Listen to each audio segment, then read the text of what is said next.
Longevity in business and in life. This is something I get asked all the time, being a 3-decade entrepreneur. So today I'm going to talk about simplicity. And the conversation really comes from how much overcomplicated nonsense I see so many small business owners getting trapped in and wrapped up in. And what is happening is their businesses are actually suffering. They're burnt out and they're actually starting to dislike being in business, which is why most of us became small business owners in the first place. So let's talk about latest trends, right? Why we're being consumed and engulfed in constantly doing the next trendy thing, constantly doing the next flashy thing we see online, the next crazy social media trend. Listen, I get it, guys. I got caught up in this too. And I've spent actually thousands, close to, I'm not even going to say how much, on coaches and trendy things and learning things that I thought I needed to be successful as a business owner.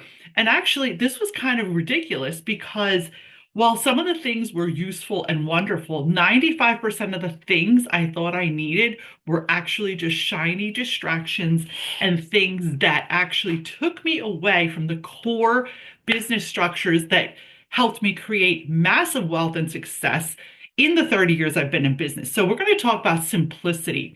Now, as a seasoned small business owner of multiple brick and mortars and an online practice, I realized rapidly that guess what? Simplicity wins the game. And it's so easy to get sucked up in all the online jargon, all the vast promises of quick wins and wealth, and this is the way, and this is how you're going to make all this money. Guys, foundational business has always been foundational business. And if you're a small business owner, these few tips that I'm going to share today in this episode are really where you should be putting your energy in 2025 and moving forward if you've gotten distracted by the madness.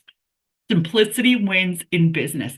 So let's get started. So the first thing I want you to do is really evaluate, where are you spending your time? Are you spending your time on a million different things and just running around like a lunatic with your head cut off?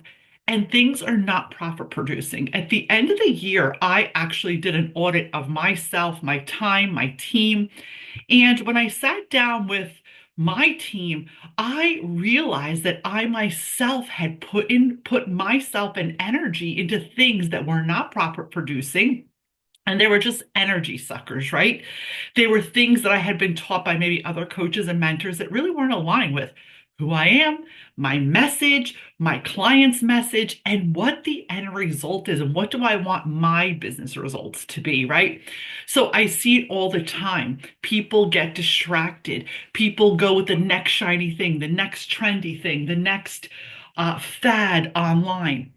I'm here to remind you that simple foundational business strategies, structures, and marketing and mindset are the three core pillars. Let me say that again. Foundational business, foundational marketing, and foundational mindset are how my clients and myself have had over decades and decades of consistent results as a small business owner. So I want you for a minute to take some time and think about yourself and be like, you know what can I delete off my plate that is not profit producing? What can I add to my plate that actually is profit producing? What needs to be shifted? My client Michelle came to me, right? She was super overwhelmed and she was just burnt out. She had been doing so many busy tasks, things that other coaches online had taught her to do that which were totally irrelevant and not profit producing. They actually hurt her brand. They actually made her look like she was low level and not really the expert that she was in her brick and mortar business. Michelle owned two Medi spas and was uber successful, but she found these bright, shiny objects and started doing things that actually distorted her vision and her goal. So, what we have to do is really focus on Where do you want your business to go? Really, what does it look like for you? Like, what are you trying to achieve with this business? What does your 5 year plan look like, right? What does your 1 year plan look like? What does your 6 month plan look like? Small business is not cookie cutter. It comes down to a few things, in my opinion. And this is, people ask me all the time, Maria, how have you been in business 38 years? How did you raise two kids as a single mom with your brick and mortar businesses? How? And the how comes to a few things. My clients come first. I ask my clients what they need. I check in with my clients. I constantly tap back into what the clients are looking for because as the times change, sometimes the client's needs change. So, regardless what type of business you have, your small business, if you're servicing clients, it comes down to the clients.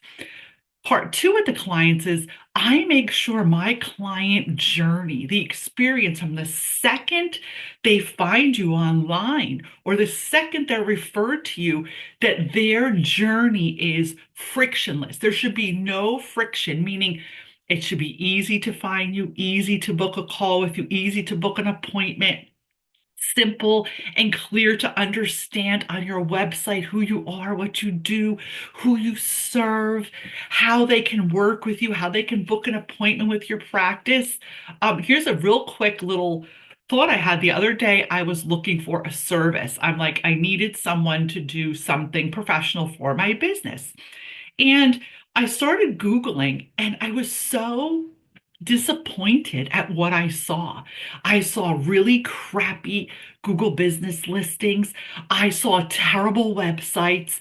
And honestly, as a small business owner myself who spends a lot of money on other service-based businesses, I really get turned off. So I myself, as a consumer, realized, wow, look how many small businesses are dropping the ball. And then I hear them in communities and groups and a lot of the, Chamber of Commerce things and all different things that I'm in and meetings I'm at, how business is slow or business has decreased. Well, in my mind, I thought, if the first part of your customer journey is not optimal and there's so much friction, it's so hard to get an appointment, it's so hard to talk to someone, it's so hard to understand how I can buy from you, you can see how this could be detrimental. We do cover all these things in my the Power Reset and Maria Fontana Consulting. In my programs, I cover different strategies where we actually optimize and fine tune your customer journey to make sure it's optimal so it friggin' makes sense for you. So the next thing is when your business is organized and you have the essentials really fine tuned in and dialed in, you're going to find you're going to have so much less anxiety. It's going to be so much easier for you to actually delegate the things you need to delegate in your business, and you will be much more clear as to what can stay, what needs to be improved, and maybe what needs to go. Don't be afraid of simplifying your business structure. I get it. Sometimes your business being simplified can feel really hard. Don't fall for secret strategies, all these jargon fast fixes that people are trying to sell to you. It really is less is more, and simplicity wins the game. When you start seeing things are getting overcomplicated, this is when you become burnt out as a small business owner. I've experienced it, hundreds of my clients have experienced it, and we've worked together on this. And it makes me think of Gina. Gina also was overwhelmed by the complexity that she created in her business, right? She just kept doing the same things over and over again, and years kept going by, but she was getting no results. We fine-tuned a few of her back-end operations, meaning how she was booking clients, how she was seeing clients, the customer journey. This changed everything where she actually started making, I think she increased, it was like a ridiculous amount of money, like $80,000 in 6 months by making these small tweaks in the back end of her small business.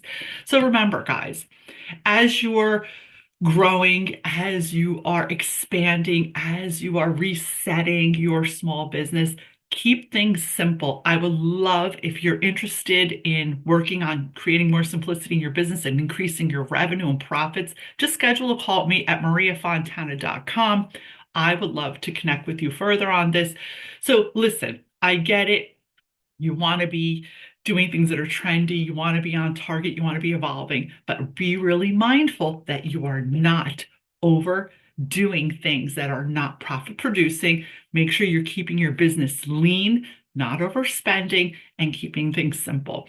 I'd love to connect with you. Book a call at mariafontana.com or head on over and subscribe to my newsletter above or below this. I drop value bombs every single week that are going to help you improve your business, increase your profits, and have less stress in your life. Guys, as always, thanks for listening. The best thing you could do for me is drop a review, drop some love, and share this episode out with anyone who is a small business owner or entrepreneur. Can't wait to see you guys. Talk to you next week.